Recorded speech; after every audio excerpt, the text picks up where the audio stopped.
نبی پاک صلی اللہ علیہ وسلم نے فرمایا کہ جو شخص اس حالت میں کرے کہ کسی کو اللہ تعالیٰ کا شریک ٹھہراتا تھا تو وہ جہنم میں جائے گا، اور میں یہ کہتا ہوں کہ جو اس حالت میں مرا کہ اللہ کا کوئی شریک نہ ٹھہراتا ہو وہ جنت میں جائے گا۔ رسول پاک صلی اللہ علیہ وآلہ وسلم نے نجاشی کی وفات کی خبر اسی دن دی جس دن اس کی وفات ہوئی تھی۔ پھر آپ صلی اللہ علیہ وسلم نماز جنازہ کی جگہ پر گئے اور لوگوں کے ساتھ صف باندھ کر نماز جنازہ میں 4 تکبیر کہی۔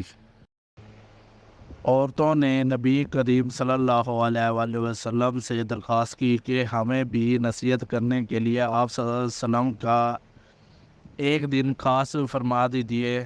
ان حضور صلی اللہ علیہ وآلہ وسلم نے ان کی درخواست منظور فرماتے ہوئے ایک خاص دن میں ان کو ایک وعظ فرمایا اور بتلایا کہ جس عورت کے 3 بچے مر جائیں تو وہ اس کے لیے جہنم سے پناہ بن جائیں گے۔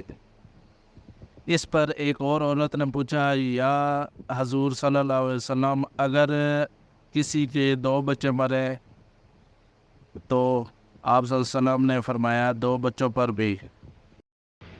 نبی پاک صلی اللہ علیہ وآلہ وسلم ایک عورت کے پاس سے گزرے جو ایک قبر پر بیٹھی رو رہی تھی۔